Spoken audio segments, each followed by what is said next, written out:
Bye. I'll see you after work. Okay.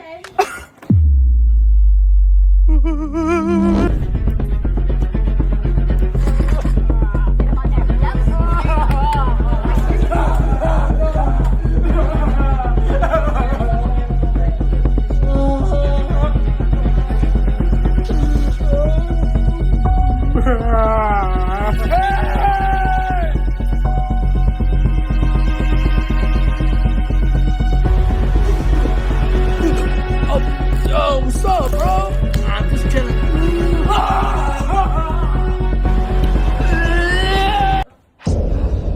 Hey, babe. I feel so much better. It was just a little cough.